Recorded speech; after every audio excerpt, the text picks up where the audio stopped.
है। Hi students, नमस्कार। आज मैं कक्षा 12 का फिजिक्स का पार्ट 3 लेकर आया हूँ, जिसके बारे में आपको डिस्कशन करना है। सबसे पहले नमस्कार, मैं सभाजीत आपके YouTube channel the nice coaching campus by Sabhajeet sir पर आपका स्वागत करता हूँ। स्टूडेंट्स, सबसे पहले अगर आप नए स्टूडेंट्स हो तो चैनल को सब्सक्राइब कर लो और बेल आइकन दबाना ना भूलें, जिससे आने वाली वीडियोज आपको पता चलती रहेंगी। और मैं आज आपको पढ़ाने वाला हूँ आपेक्षिक विद्युतशीलता या परावैद्युतांक। होता क्या है, जब किसी चालक के भीतर कोई पदार्थ को रख देंगे तो वो परावैद्युतांक का काम करता है, जिससे उसकी विद्युतशीलता का मान घट जाता है। अब इसके बाद स्टूडेंट्स आते हैं आपेक्षिक विद्युतशीलता के बारे में डिस्कशन करते हैं। तो ये होता क्या है, सबसे पहले दो आवेश देखिए, यहाँ पे स्पष्ट रूप से मैंने लिख दिया है कि माना दो आवेश Q1 और Q2 को, दो आवेश Q1 और Q2 को स्टूडेंट समझने के लिए यहाँ पे समझ जाइए। एक आवेश यहाँ पे है Q1 और दूसरा आवेश है Q2। एक दूसरे से R दूरी पर, देखिए बीच में ये दूरी R है। दो आवेश Q1 Q2 को एक दूसरे से R दूरी पर किसी माध्यम में रख देते हैं, और माध्यम में रखने के पश्चात जब रखते हैं तो उन दोनों आवेशों के मध्य कूलाम बल कार्य करेगा। तब यहाँ पे लिखा है तब इस पर कार्य करने वाला कूलाम बल। माध्यम में है इसलिए यहाँ पे आपका माध्यम आएगा। तो Fm equal to 1/4 pi epsilon 0 Q1 Q2 upon R square. इसे समीकरण नंबर 1 बनाते हैं, और जहां एप्सिलॉन 0 निर्वात में विद्युतशीलता है। और फिर इसके बाद यही प्रक्रिया निर्वात के लिए लागू करते हैं। जब निर्वात में आएंगे तो देखिए लिखा है निर्वात में कार्य करने वाला कूलाम बल। जब यही प्रक्रिया करेंगे तो निर्वात में कूलाम बल आएगा F इक्वल टू 1/एप्सिलॉन। निर्वात में 0 को हटा देंगे, एप्सिलॉन हो जाएगा Q1 Q2 upon R square. अब दो समीकरण हमें प्राप्त हो गए। तब समीकरण 2 में समीकरण 1 की भाग करने पर, तो स्टूडेंट देखिए समीकरण 2 है F और इसके ऊपर ये 1/4 pi epsilon Q1 Q2 upon R square. यहाँ पे रहेगा एप्सिलॉन और फिर हो जाएगा Q1 Q2 upon R square point, और बटे में देखिए समीकरण नंबर 1 है यहाँ पे Fm 1/4 pi epsilon 0 Q1 Q2 upon R square. अब दोनों की कंडीशन में देखते हैं student. Q1 Q2 upon R square, Q1 Q2 upon R square cut जाएगा स्टूडेंट्स। अब इसमें से 1/4 पाई और 1/4 पाई कट जाएगा, ये ऊपर चला जाएगा और ये नीचे हो जाएगा स्टूडेंट्स। तब यहाँ पे हो जाएगा F/Fm इक्वल टू एप्सिलॉन 0/एप्सिलॉन। हम ऐसे लिख सकते हैं। और दोनों बलों का जो अनुपात है एप्सिलॉन 0/एप्सिलॉन, और फिर इसे इन दोनों बलों के अनुपात को हम यहाँ पे एप्सिलॉन R बना सकते हैं। कुछ बुकों में इसे ऐसे भी दिखता है, K भी देता है, अर्थात हम ऐसे लिख सकते हैं K equal to epsilon R equal to epsilon 0/एप्सिलॉन, या epsilon R equal to epsilon 0/एप्सिलॉन। स्टूडेंट्स, अब यहां से हमारी परिभाषा ओके होती है। निर्वात में विद्युतशीलता तथा किसी माध्यम में विद्युतशीलता के अनुपात को परावैद्युतांक कहते हैं। इसे एप्सिलॉन R अथवा K से प्रदर्शित करते हैं। स्टूडेंट्स, इस बात को पूरी शॉर्ट स्क्रीन करके मेरी बात को डाउनलोड करके वीडियोस को एक बार फिर से सुनिएगा, सारा मैटर आपको समझ में आ जाएगा।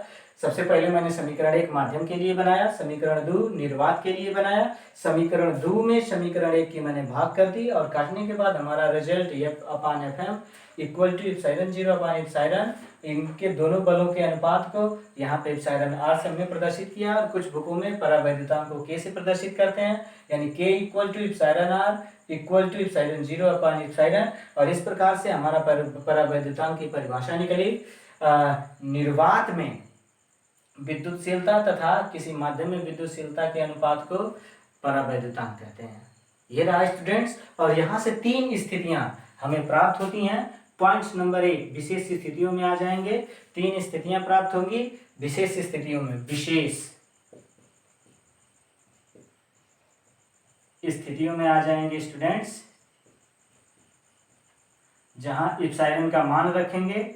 अगर विशेष स्थितियों में जब आएंगे स्टूडेंट्स, ये अगर ये धातु रहेगी, धातु जिसे हम सुचालक बोलेंगे, सुचालक। इस स्थिति में स्टूडेंट्स इप्सिलॉन आर का मान इन्फिनिटी होता है, जिसे हम अनंत कहते हैं। दिखाई दे रहा है, अनंत कहते हैं। पॉइंट्स नंबर 2 में आ जाएंगे स्टूडेंट्स, अगर ये अधातु है जिसे हम कुचालक बोलते हैं, तो इस स्थिति में स्टूडेंट्स इप्सिलॉन आर का मान 0 होता है स्टूडेंट्स। तो अगर आपको ये चीजें, विशेष स्थिति को एक बार फिर से इसे शॉर्ट स्क्रीन कर लीजिएगा स्टूडेंट्स। हम आगे की प्रक्रिया में आते हैं और इस विशेष स्थिति को आगे बता रहे हैं स्टूडेंट्स। देखिएगा आप लोग, हमने विशेष स्थिति में बताया कि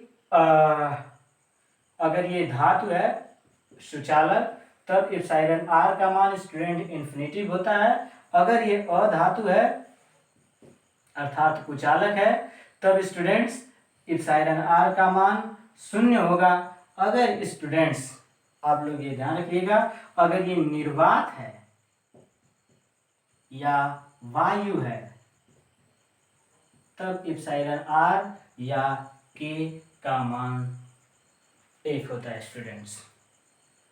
अब हम चलते हैं कूलाम के नियम का सदिश निरूपण करने के लिए।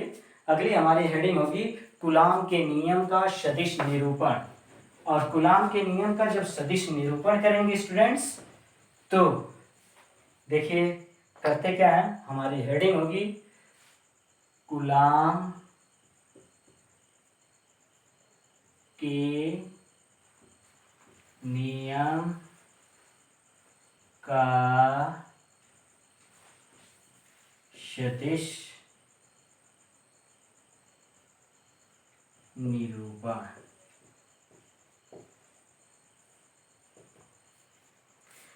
इसे समझने के लिए स्टूडेंट्स हम पहले तीनों एक्सिस को खींच लेते हैं, वाई एक्सिस, एक्स एक्सिस और यहां पे हो जाएगा Z axis. X axis students, इसके अंतर्गत जो सदिश आते हैं उसे एकांक सदिश का रूप देंगे हम।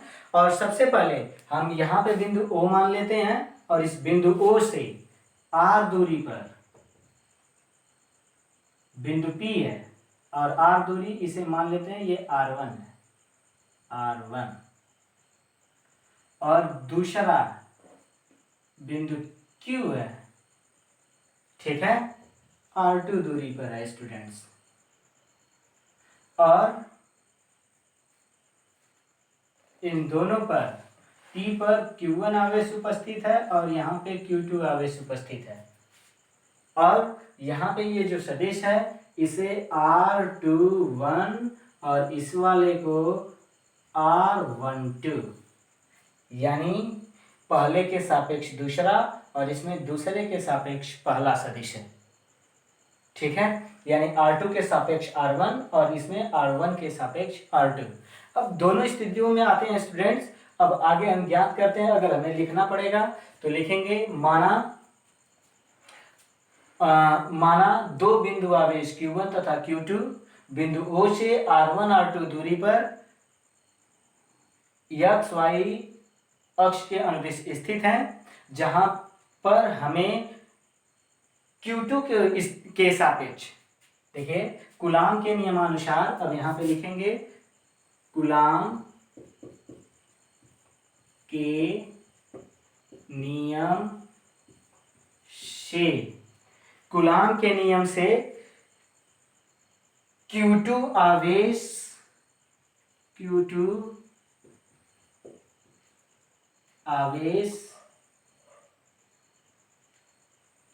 पर Q1 के सापेक्ष लगने वाला बल। अब देखिए स्टूडेंट्स, यहां से हो जाएगा F Q2 के कारण, तब यहां पे लिखेंगे F21 और F21 बराबर 1/4 पाई एप्सिलॉन 0 Q1 Q2 अपान R21 स्टूडेंट्स ये होगा। और सदिश निरूपण कर रहे हैं तो यहाँ पे R21 कैफ दिखा देंगे एकांक सदिश के रूप में। और जब इसे आगे हम लिखेंगे तो R12 इस फिगर में भी हम शो कर देंगे R21 equals to R2 minus R1। इसके ऊपर हम वेक्टर्स शो कर सकते हैं। ठीक है स्टूडेंट्स, तब ये हो जाएगा, तब यहाँ पे हो जाएगा F21 equals to 1/4 pi epsilon 0 Q1 Q2 upon और ये होल स्क्वायर के रूप में होता है। स्टूडेंट्स इस बात का आप ध्यान रखिएगा, ये होल स्क्वायर के रूप में होता है। और बस ये ना R1 R2 स्क्वायर के रूप में होता है। तब यहाँ पे स्टूडेंट्स आप लिख सकते हैं R21 minus R2 minus R1 का whole square into R21 cap, और समीकरण नंबर 1 बन जाएगा स्टूडेंट्स। और इसी प्रकार से, ठीक है, इसी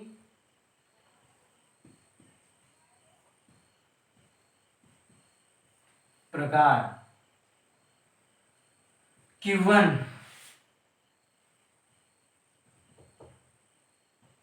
आवेश पर Q2 के सापेक्ष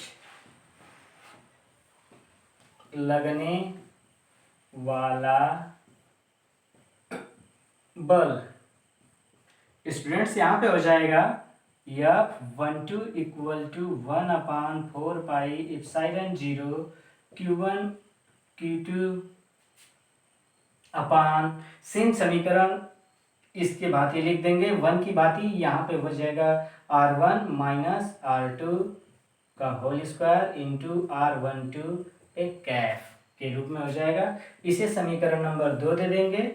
और समीकरण 1 में समीकरण 2 यानी अब नीचे लिख देंगे, चूंकि R और दोनों को वेक्टर से हम शो कर देंगे। स्टूडेंट्स ध्यान रखिएगा, वेक्टर R21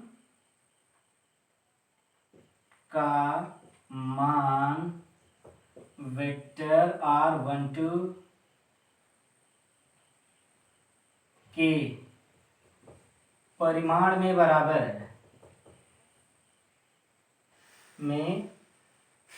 बराबर है, परंतु दिशा विपरीत है, परंतु दिशा विपरीत है।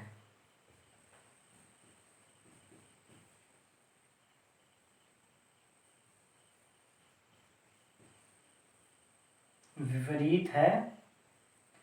अतः स्टूडेंट्स अब यहां से देख लीजिए, समीकरण 1 और 2 से जब तुलना करेंगे, देखिए मान सब सेम है, बस दिशा से विपरीत है। अतः समीकरण 1 तथा समीकरण 2 से जब 2 से तुलना करेंगे तो स्टूडेंट्स F12 का मान F21 के मान के बराबर हो जाएगा, परंतु दिशा विपरीत है, इसलिए चिन्ह यहाँ पे ऋण हो जाएगा। ठीक है स्टूडेंट्स, और इस प्रकार से यह मान क्लियर हो जाएगा। परंतु कूलाम का यह नियम, कूलाम के नियम द्वारा जो सदिश का निरूपण कर रहे हैं, F12 equal to minus F21 के मान के बराबर हो रहा है, अर्थात यह क्रिया प्रतिक्रिया के नियम का पालन करता है। तो स्टूडेंट्स ओके हो गया। एक बार फिर से फर्स्ट रिवाइज कर दे रहा हूं मैं। कूलाम के नियम का सदिश निरूपण कर रहे थे हम लोग, जिसमें से दो सदिश Q1 Q2 शुरू में लिख देंगे कि माना, सबसे पहले तीनों एक्सिस को दिखा के लिखेंगे। माना बिंदु O से R1 R2 दूरी पर दो आवेश P तथा Q पर दो आवेश Q1 और Q2 उपस्थित हैं। तब यहाँ पे Q2 के सापेक्ष Q2 आवेश पर Q1 के सापेक्ष लगने वाला बल समीकरण नंबर 1 को क्रिएट कर देंगे, और इसी प्रकार से Q1 के सापेक्ष Q2 के लिए लगने वाले बल को समीकरण नंबर 2 से क्रिएट कर देंगे। और दोनों से तुलना कर देंगे, दोनों परिमाण में बराबर हैं परंतु दिशाएं विपरीत हैं, जिनके मान को हमने देखिए ऋण चिन्ह के द्वारा प्रदर्शित कर दिया। और ऋण चिन्ह भी यही प्रदर्शित करता है कि परिमाण तो बराबर है परंतु दिशा विपरीत है, और यही क्रिया प्रतिक्रिया का नियम भी है। अतः कूलाम के नियम का सदिश निरूपण क्रिया प्रतिक्रिया के नियम का पालन करता है स्टूडेंट्स। और फिर इसके बाद अब हम स्टडी करेंगे आगे के चैप्टर्स पे, और आगे के चैप्टर्स में हम चलते हैं और स्टूडेंट्स पढ़ते हैं। इसे शॉर्ट स्क्रीन मार लीजिएगा और इसे फिर नोट कर लीजिएगा स्टूडेंट्स। और आगे चलते हैं हम लेसन अगले पे, जिसका लेसन टॉपिक का नाम होगा विद्युत क्षेत्र की तीव्रता। ठीक है, या सबसे पहले हम विद्युत क्षेत्र की तीव्रता के बारे में ही डिस्कशन करेंगे, या इससे पहले विद्युत क्षेत्र के बारे में आ जाते हैं तब विद्युत क्षेत्र की तीव्रता के बारे में डिस्कशन करते हैं। विद्युत क्षेत्र है क्या? ठीक है, तो आवेश के बारे में मैंने स्टूडेंट्स पहले से बता दिया है। यदि कोई ये आवेश है तो इसके चारों ओर जहां तक ये विद्युतीय अथवा चुंबकीय बल का अनुभव कर सकता है विद्युतीय क्षेत्र कहलाएगा। यानी किसी आवेश के चारों ओर का वह क्षेत्र जहां तक हम आकर्षण या प्रतिकर्षण बल का अनुभव कर सकें विद्युतीय क्षेत्र कहलाता है। और विद्युतीय क्षेत्र के बाद स्टूडेंट्स बुक में ढेर सारी प्रोसेस दी होंगी कि विद्युत बल रेखाएं क्या हैं। तो विद्युत बल रेखाओं के बारे में सबसे पहले विद्युतीय क्षेत्र के बारे में चर्चा कर लेते हैं। विद्युतीय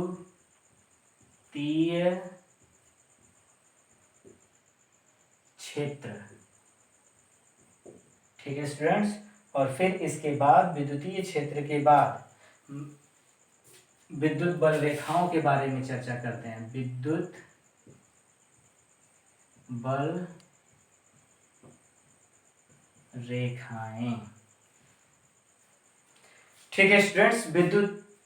विद्युतीय क्षेत्र के बारे में चलते हैं। हमने अभी बताया कि किसी आवेश के चारों ओर का वह क्षेत्र जहां तक हम आकर्षण या प्रतिकर्षण बल का अनुभव कर सकते हैं विद्युतीय क्षेत्र कहलाता है।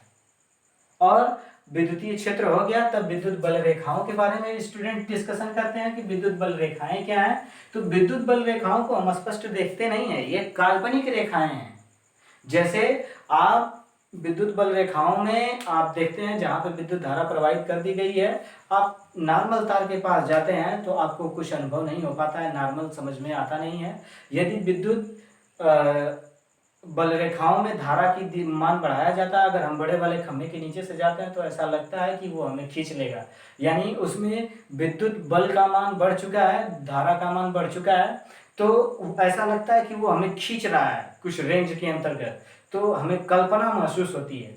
तो परिभाषा में हम आएंगे विद्युत बल रेखाओं की परिभाषा में, तो बोलेंगे विद्युत बल रेखाएं विद्युतीय क्षेत्र के अंतर्गत जहां तक विद्युत का प्रभाव है विद्युत क्षेत्र के अंतर्गत खींची गई निष्कोण वक्र रेखाएं।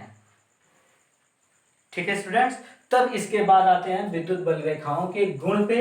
जब इसके गुण पे आएंगे तब गुणों के डिस्कशन में स्टूडेंट्स आप ध्यान रखिए, कभी कभी होता है हमें बोला जाता है कि बिजली चमकती है ऊपर तो वो जमीन पे आती है। स्टूडेंट्स आपने कभी ध्यान दिया है कि वो वहां से घर्षण के पश्चात प्रकाश नीचे आता है, या विद्युत का प्रभाव नीचे की ओर आता है, ऊपर क्यों नहीं जाता है, नीचे ही क्यों आता है? तो स्टूडेंट ध्यान रखिएगा, पृथ्वी के संपूर्ण मैटर को हम ऋण आवेश और अंतरिक्ष के मैटर को धन आवेश मानते हैं, और धारा की दिशा सदैव धन आवेश से ऋण आवेश की ओर होती है। इसलिए